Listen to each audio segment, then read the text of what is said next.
Hello everybody, this is Nick with By Your Side Outfitters, and today we will be going on an adventure at Lucien Morin Park, which is located in Penfield, New York, on the south side of Empire Boulevard. So when you pull up, you'll see that there's a small parking lot, and depending when you go and what time of year, it can be very packed. You may have to park on the grass, which seems to be acceptable. I'm going here in December, so it's not that packed, but I must say though, even during bad weather, you'll find people at this park. And so here's a view back towards Empire Boulevard and around the Quake Bay. And there's the parking lot. And here's a map. You can see different ways where you can access the water for Arundequoit Creek, or you can come in the parking lot right there. And then there's this gate, which is pretty much always locked. I've never really seen it to where anybody can just drive back there. And there's trails off to my left, but I'm gonna take this way. This is my preferred way to go. There's this gravel road that's gonna take you down, and it's a while. And you know, obviously this time of year everything is kind of brown and dull, but it's very beautiful in the summer. And there's red-winged blackbirds and all types of wildlife activity. There's this nice bench off to the right when you get about halfway down the gravel road. And yeah, in the nicer months, those red-winged blackbirds are out there all day just making noise, and personally they're one of my favorite. And so here's a nice little spot to sit. Some fun facts about Lucien Morin Park. It is 348 acres. It was originally known as the Ellison Park Wetlands, and the area was renamed in 2011 in honor of former Monroe County Executive Lucien Morin. And the marsh area alone in this park is 199 acres. And stick around to the end to see how I rate this trail using my own rating system. So you keep walking down this trail. And that's what's nice about this park is, I mean, there is a good portion of it that is not only, there's this flat area like this where, you know, somebody on a wheelchair could even go. But there's some really easygoing trails. And there's just an assortment. And not only, that's just talking about on land, we're not even talking about the water activities yet, you know. So this park is very, very good for just an assortment of outdoor activities all year round, really. And yeah, this is one of my favorite parks. So when you walk down the gravel road, you'll come to a fork in the road. You'll come to this, your first mini map that you're gonna see. They have these mini maps throughout the park, and it speaks for itself. You know, there's the legend telling you what everything is. The trails here go by colors, and today I'm gonna be sticking to mostly the white trail for the majority. The white trail, that's off to the left. That's not the white trail, that's a different trail. That's actually where we will be coming out of at the end of this video, which you will see. And there used to be a house right here, like I'm not sure what it was. I mean, you know, the park is owned by the county, so I'm not sure if it was, you know, one of those deals where you can rent it for a party or something like that. I've never seen it used. And here's a little marshy area off to the left, which is beautiful. I've never seen the house used, but it seems like, I don't know, maybe people were breaking into it because they, you know, you come back, the windows would be broken, there'd be board, so all over all the windows, and you know, yeah, eventually they tore it down. not too long ago, so I don't really know what the story is on that. But if you hike this park for a while, there's Nakai, my little helper, my little adventure buddy, and yeah, now it's just a flat piece of land, as you'll see. Look at this cool buck grove. Oh yeah, you hear coyotes here, deers, the type of eagles they have around here. You may even see a bald eagle, yellow legs, Canadian goose. I mean, red-winged blackbirds, like I said, great blue heron, mute swan, marsh wren. Like I said, coyote, deer, fox, beaver. You know, the list goes on and on. It's actually a really beautiful place. All right, and then so here's where the house used to be. It's not there anymore.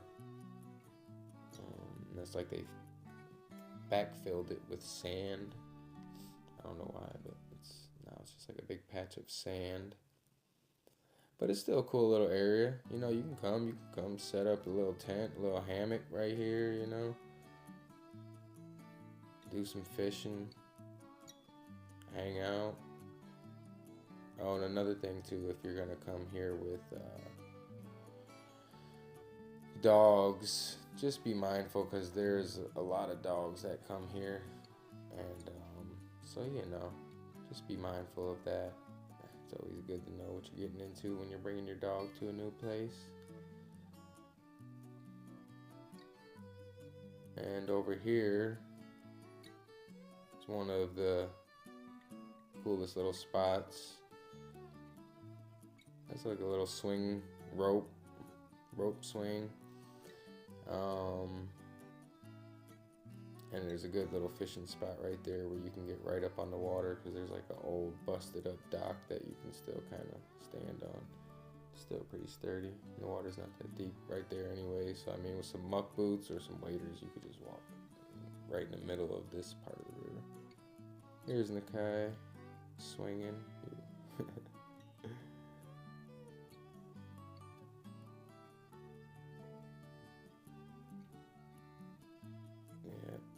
Come down here,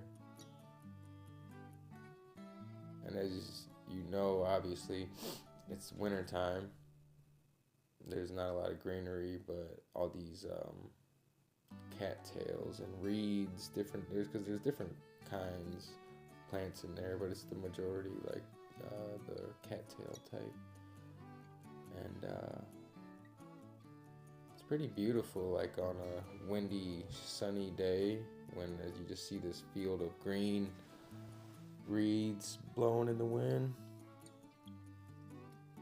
So Irondequoit Creek is this body of water that runs through the park, and it's pretty extensive actually. It as you'll see on the maps I show. You could pause that and zoom in if you need to, or just look them up. It runs technically from Irondequoit Bay all the way down past Mendon, and yeah, it's let's see, the route between Ellison Park and Irondequoit Bay alone is about 4.5 hours to navigate in the creek. That's according to Rock Wiki. And there's actually a whitewater section in Linear Park, and yeah, I think Irondequoit Creek, there's about a half a mile of it that's actually considered a Class 2 whitewater. So that's interesting. But yeah, it's really extensive. I've canoed all the way back to I want to say probably about just before Ellison Park, and that took me a while. And there is a current, and there's multiple different ways, and there's a dead end way, and there's a right way, and the currents switch up when you come to these intersections of different parts of the creek. And so no matter which way you go, there will be a portion of it that you will be paddling against the current. I remember a couple funny stories actually from times in the creek. One time, me and a buddy, we were fishing. He was in his canoe, I was in mine. You know, this is a local place, so I didn't have much in my canoe. It was a 16-foot canoe, and I was sitting on the very edge of it with almost no weight in the front, or no weight in it at all besides me, and I just leaned a little bit too far one side and went right in the water. I mean, it was only a couple feet deep, but I was like, oh well, lesson learned. And another time, well, actually a couple times with birds. One time a huge blue heron, because sometimes when you're going through these reeds, it's so tall and you just can't see what's around the next bend. And a huge blue heron flew out, scared me half to death. But yeah, as you can see here, look at the park, look at the trees, beautiful, beautiful, huge trees. And there's an assortment, everything from aspen to pines. And now I'm taking the white trail, which this is the trail that runs along the creek. And I would say it's the most difficult trail, and you'll see why. And you see there's these switchbacks, and there's a lot of little trails that aren't on the map. So be mindful of that. Don't mind me, I'm just taking a sip of my coffee. So yeah, you can cut back up there. And another thing about taking the white trail, you can't really get lost in this park, but if you were worried about that, obviously, just remember you have the creek on one side, and if you keep the creek to your left and walk in that direction, you'll make it back to the road. On the back side of the park, it's all residential, and on the front left side, it's like a business, like a brewery or something like that. And yeah, so in my opinion, the white trail, the trail that I will be taking, that I am taking in this video, is the most difficult. And that being said, generally speaking, it's not difficult. But as far as Lucien Morin Park, this is the most difficult section. And that's what's great about it, is if you're looking for a nice light hike, just feel like you're in a whole nother world to really get away from the city. Because this is down, Empire Road dips down. And on one side is the bay, and the bay turns into Irondequoit Creek. Sorry, it's kind of a tongue twister. Irondequoit Creek. But, Empire Road, on one side, it's the city of Rochester. Then you slowly start going down the hill, and at the very bottom of the hill is the end of Irondequoit Bay and the beginning of Irondequoit Creek and Lucien Morin Park. And then if you were to keep going up on Empire Road, it goes up into Penfield. So it's kind of a secluded area, honestly, and it's really nice. It's really nice, you know. But as you'll see in my series covering all the parks in Rochester, Rochester has a lot of nice getaways where you can be in the city and 5 minutes later feel like you're in a national forest or something, you know. But yeah, here we're hiking along. The Kai's leading the way. He has his backpack. This day it did start getting chilly on our way out, but it wasn't that bad of a day. We both just had our overalls and a fleece on. And also the white trail too, I mean, like I said, it's really not that difficult, but as you'll see throughout the video here and there, it has the best views. It really does, because you have these sweeping views of the creek, and as you get higher, you can see all the little twists and turns of it. And yeah, I really like taking this way.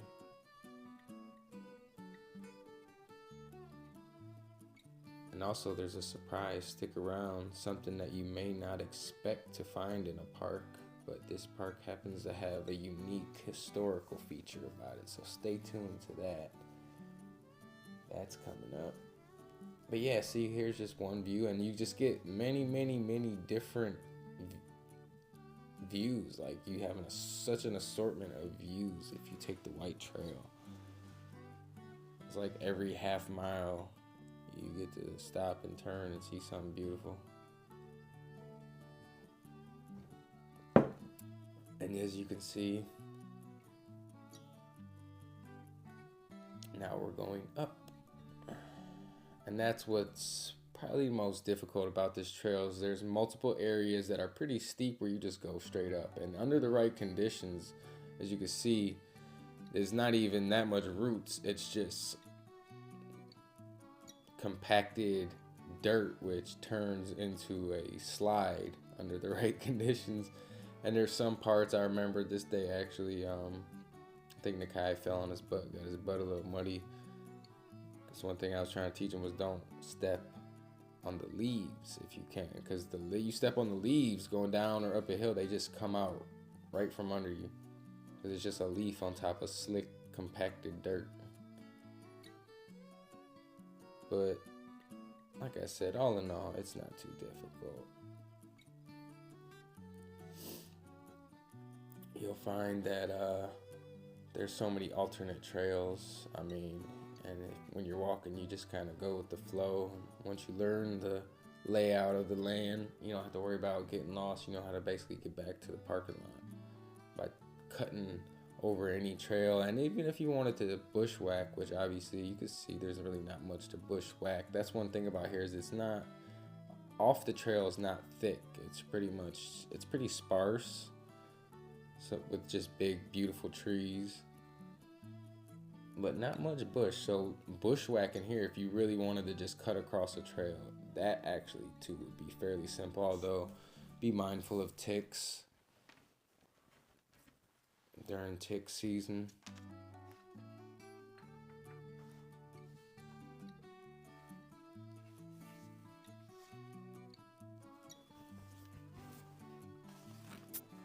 See, another view. It's like every time when you're taking this trail, every time you walk 5 minutes, you just turn around and get a whole nother view.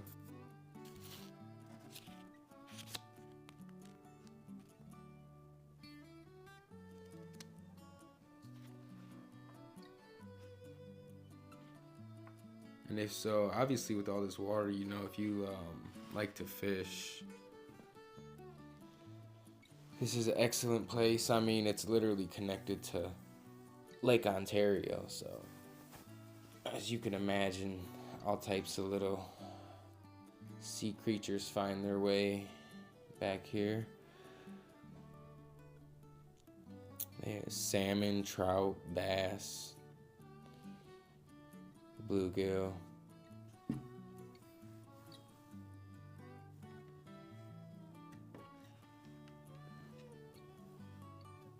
And then now you come up on this ridge. This is a nice ridge. It's more like a rim, honestly. A ridge, whatever. But, you know, go through 2 trees. And then I would say this part of the trail is probably... oh, wait, no, it's not this part. It is coming up, though. It is coming up. Is it this part? Yeah, this is the most difficult part of the trail. Probably. It's just so slick, like I said. That's the thing about it. It's just so slick. There's no roots, but you do have all these trees where you can kind of go from one tree to another. The trees are big enough, they'll stop you. And the guy's gonna lead the way. And I hope everybody's doing good out there during this new year. This was filmed in December right now. I'm actually just getting around editing it. It is what, January 13th?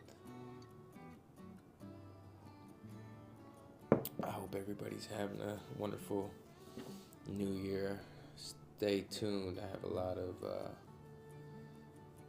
things that I want to bring forth into the world that I feel a lot of people will really resonate and appreciate. And yeah, you know, our motto here at By Your Side Outfitters is making the outdoors accessible to all. And that's what we plan on doing. That's what I'm going to do.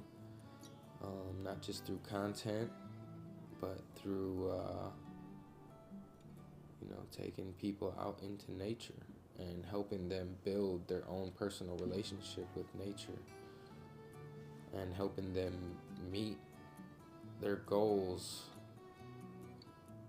and giving them solutions for the problems that are keeping them from having that relationship that they want, that connection to nature that they want.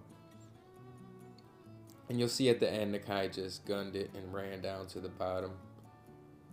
And see, there's a trail that way. So you gotta kind of know where you're going when you're new to this place, if you have a goal in mind. Otherwise, you won't necessarily get lost, but you may walk in some circles and zigzag and find yourself walking for longer than you planned.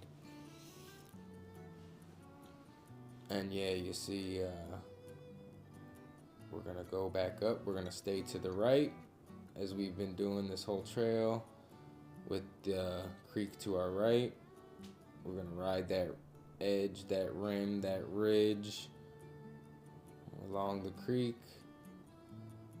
And it's just up and down and up and down and up and down. Look at this cool tree. Knocked over sideways and all the sticks, it just started growing straight up. Like it's got a whole bunch of mini trees now coming out of the side of it, growing straight up. Resilience, perseverance.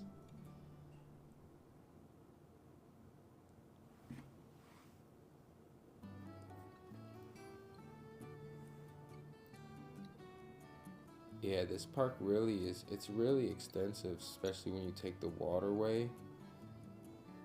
I mean, you can go on forever, and there's these cool little, just little nooks and crannies where you can kind of pull off, have a little picnic if you wanted, have a, you know, little coffee or something, set up a hammock. There's lots of good spots for hammocks at this park.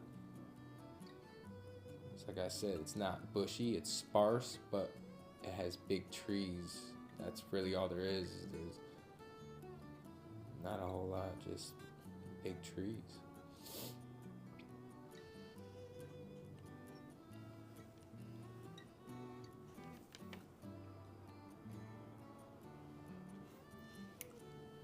Here's Nakai. Easy work for him. I mean, if a kid can walk these trails just with his arms rested in his overalls, you kind of get the gist of the difficulty level of this. And then here we go, back down again. This part is a little sketchy too because it's narrow. So you don't have much room for error on your right or your left.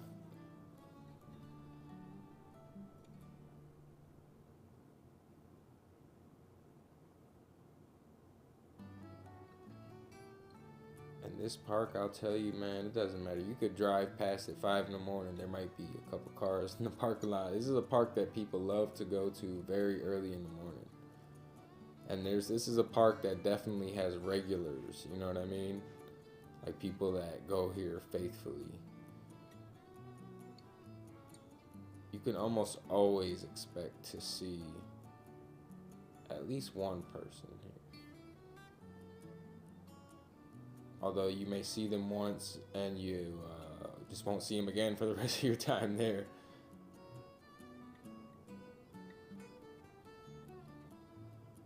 Yeah, see this part, you see it is kind of sketchy. You just gotta go slow.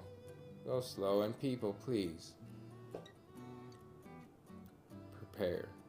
When you're going out in nature, wear the right stuff. The right footwear makes all the difference. You just want something with some aggressive tread. If you're going to be, walking on mostly forest floor, you just want something that's got some grip to it. Or even or trekking poles. So that way you just kind of have 4 feet when going up and downhill.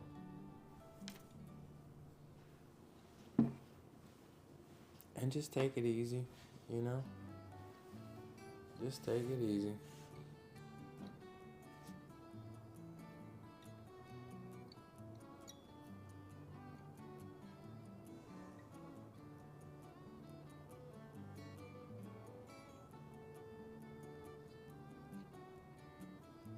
And here we are going back up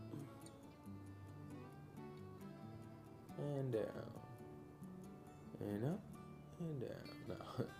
No. Here's another view. It's a little lower. There's like these bamboo type of plants. I don't know what they are.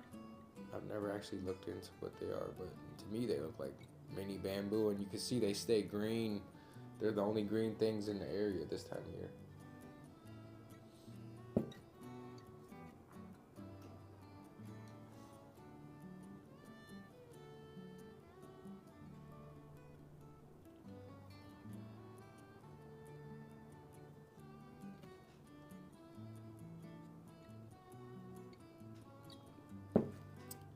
And when you turn around and leave that area, there's a couple options, but you want to stick to the option that's furthest to the right still, because there is a point where you don't want to take the option furthest to the right, and we're coming up on that. But for now, we're still sticking to the right. And if you're on the same path that I was, you'll see this house, old structure thing, whatever it was, that has actually a small patch of aspen trees in it. Look at it. It's like just like almost like somebody planted them there. It's like 10 perfectly placed aspen trees. I don't know, whatever's in the soil down there, aspens must like it. But it's cool. It's cool. Yeah, and this, and let's see. Yeah, this park has a lot of cool little stuff like that, as you'll see. There wasn't much of that in the beginning of the video, but now we're gonna start coming up on artifacts, and you'll find out why, most likely why most of these things ended up here.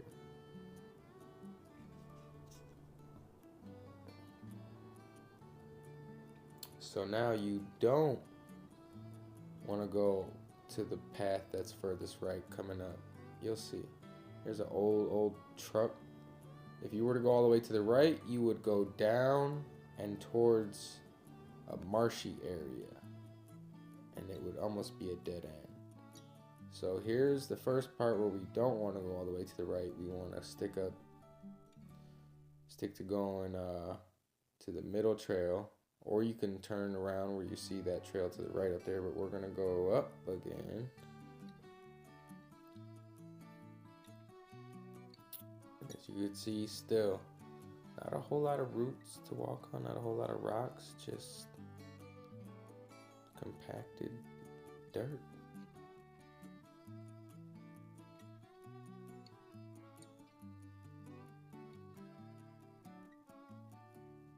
But it's good though. This kind of walk is a really good workout, you know, because it kind of lets you go down, you get your heart rate to rest, and then you give it all you got, you go up, and then you walk on the ridge, and then you go down where your heart rate's resting, and then you go. So it's cool. I kind of like that aspect of it. Here's a fresh broken tree. I don't remember that one being there.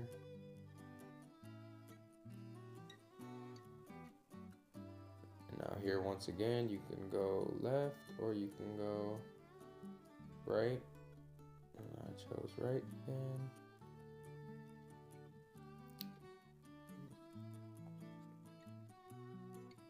Another beautiful view.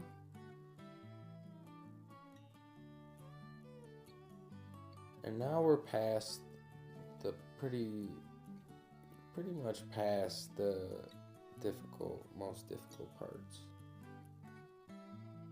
Now we're kind of up on this wide ridge, walking through the trees. We're on the red trail technically now. We started off on the white, ended up on the red.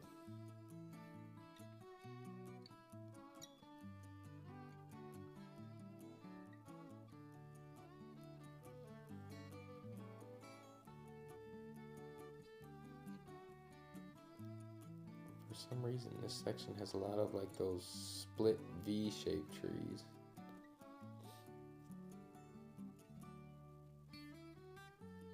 And there are a few monsters in this park, some monster trees. There's a few of them that are like really big.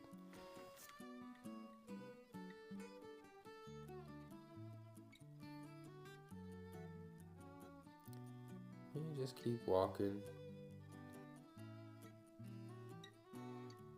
And then eventually you take the red trail and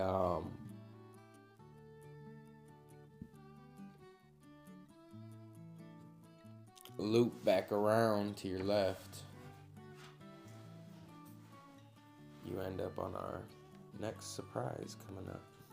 There's the guy. Hands still in the overalls, just chilling. Some type of birch tree, I believe.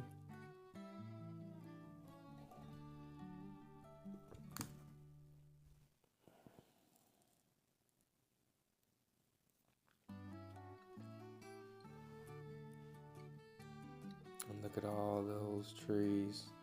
We're here. It's like, it's hard to tell because there's no color. Everything's just brown and blends, but this is like a huge corridor of like pretty big trees.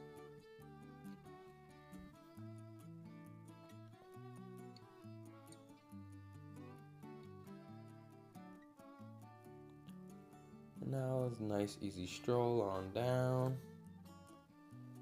As you can see the marker on the tree, we're still on the red trail.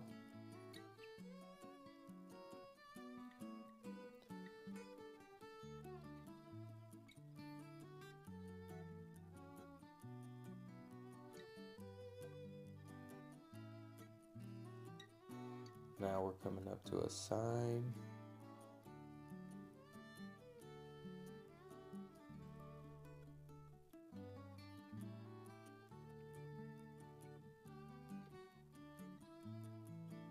Red and white. And the interesting thing is on the official Lucien Morin Park map, like the one that's at the first bulletin board and the one that is the smaller ones that are scattered throughout the park, on those maps there isn't anywhere where the white and the red trail meet. So it's a little confusing, but now you have the actual map from seeing this video. You see that they do meet. And here we go. Here's what the historical surprise is that I wanted to tell you guys about. One more trail sign.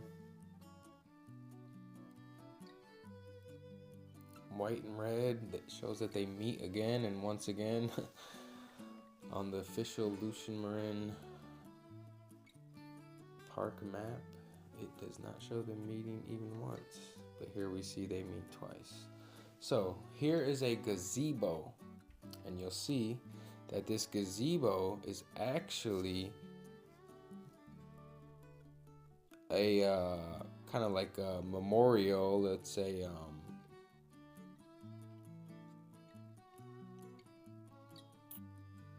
it's just there to remember what used to be here.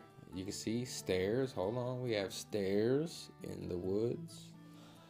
And that is because this actually used to be a rifle range. And where I'm standing was the officer's watchtower at the rifle range. And this used to be the property of the New York Army National Guard.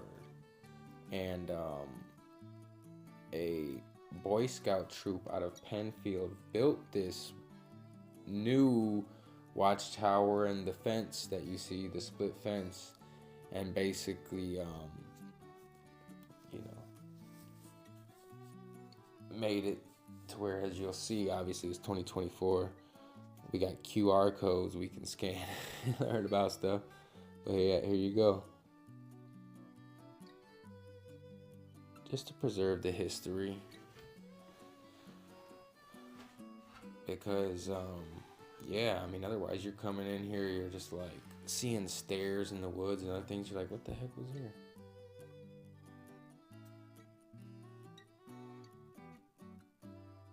The range itself was about 7.5 acres, so not the entire park. And it was used from 1942 to 1965. Yeah, it is pretty cool. I bet if you went through there with a metal detector, you would find a lot of cool stuff. And so yeah, you see there's just chairs, and it's a cool spot to hang out. And you can kind of use this gazebo as like, if you take a different route, you can, use it as a chill spot to use, bring out your little stove, make some coffee. If it's raining, you could dry off real quick or just, rest. It's just a cool little spot. That's what me and the Kai did. We just sat down, ate a little snack.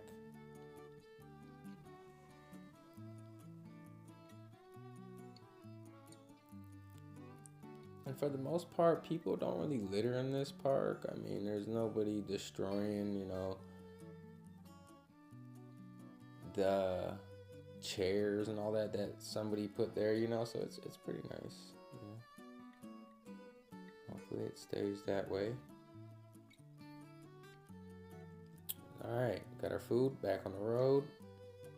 And so this range, as you can see, it's in the center of the park, kind of down in this valley, which makes sense. That would be the best place for a rifle range.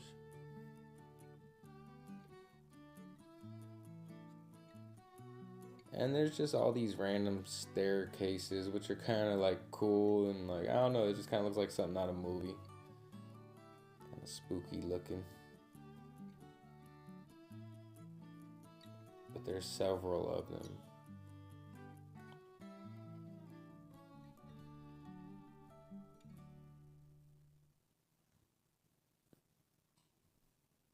Several of them. I'm not going to show all of them. But yeah, so this is just another section of the park, and yeah, there's a lot of history in this park. And it's been a place that humans have been coming for a long time, and for it to be as preserved and as clean as it is, I would say that's a beautiful thing. Going up the stairs, Here's some of my theatrical wannabe expertise. I'm just kidding. And it comes up on a hill, and you can just kind of see over there where I'm looking at now. There is also a oh wait, no, I'm not looking in that direction yet.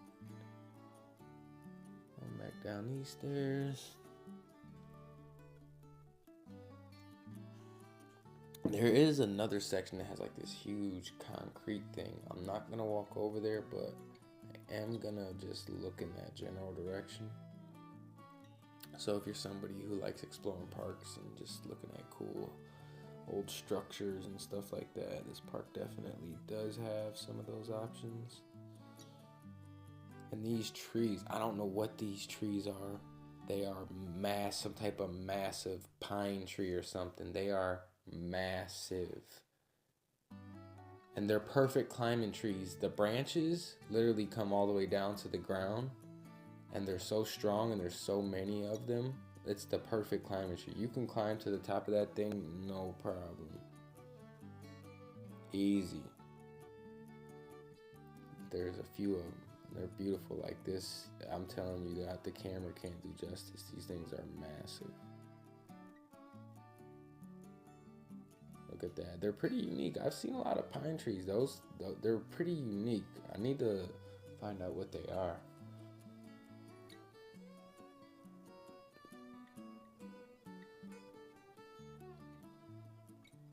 If anybody's watching and you know what they are, please tell us in the comments.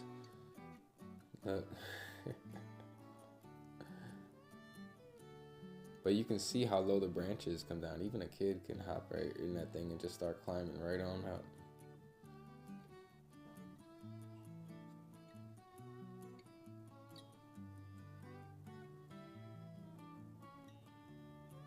Beautiful tree.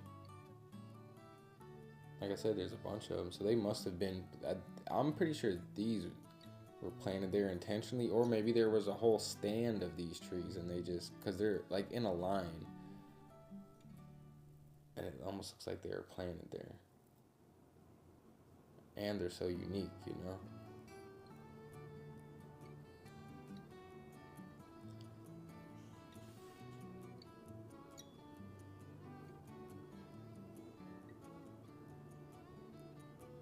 So as you can see, there's just staircases everywhere. Like, there's like at least 10 staircases. This part would make a really good part to shoot like movies and stuff. It really, really would.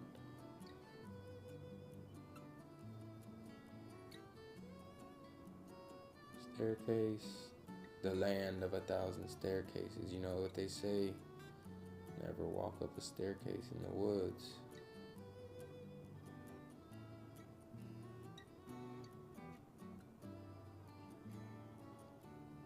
There's another one of these trees. There's a couple of them. There's the first one I showed was the biggest one, I believe. But yeah, you can see there's a little family of these giants. And unlike other pine trees, I don't even know if this is a pine tree or what this tree is, because like other pine trees, the lower branches break off and die, you know, as the tree grows. I know not all of them do that, but a lot of them do this one. It's got fresh, strong branches all the way down to the ground.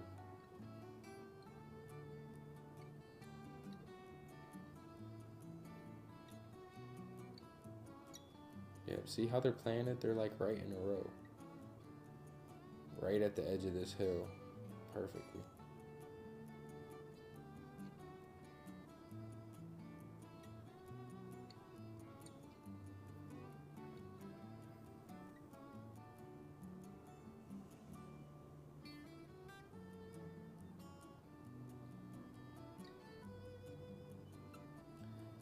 And as you can imagine, I mean, if this place has this much beauty in it in the fall, winter, you know, just imagine when it's at full bloom.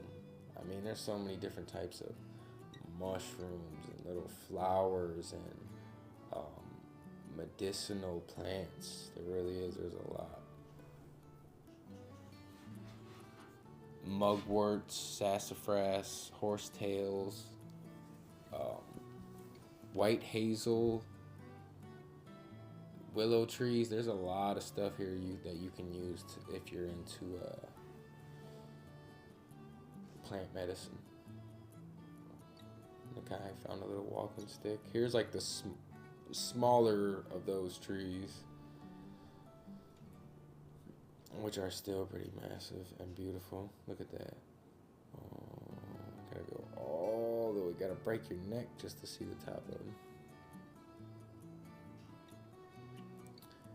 And there's many options to go from here. We're gonna start heading on out. So you'll come down from the gazebo, past the trees. Here's where I believe, I can only imagine it was a gate. When you were driving in towards the range, I imagine, you know, especially with weapons and stuff like that, there had to have been some type of security gate. And this looks like it's the remnants of that.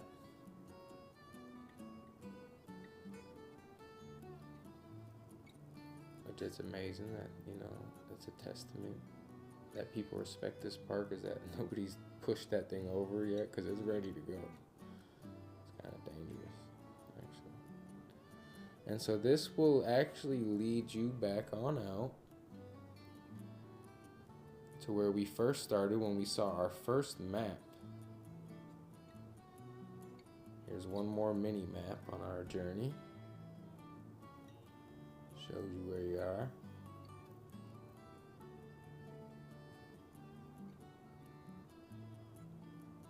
And look, you can even see here on the map, right here, the red and the white trail never meet. But yet we saw two signs.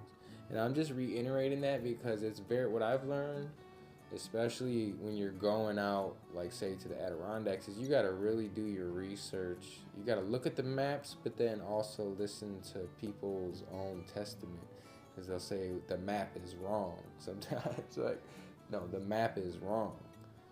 And that's just important to know, and it's good to practice that in a local park before you go on a bigger adventure. But that's one thing that I've always been big on, especially when I first started exploring the Adirondacks. Because the way I did it, I didn't even really look up where people were going. I just looked at a map and picked a spot in the woods and said, I'm going there. And so it just takes a lot of research sometimes. All right, this is heading on out. You see on the left, there's a little marshy area, pond area, which, it's in the warmer months, there's birds and amphibians and life. So this trail takes you on out. You just walk, and you'll come to that original fork in the road where we went right and went where the old house used to be, and where we began our journey on the White Trail. It's just long, straight, can't miss it. And then boom, finally you come back out on the gravel road.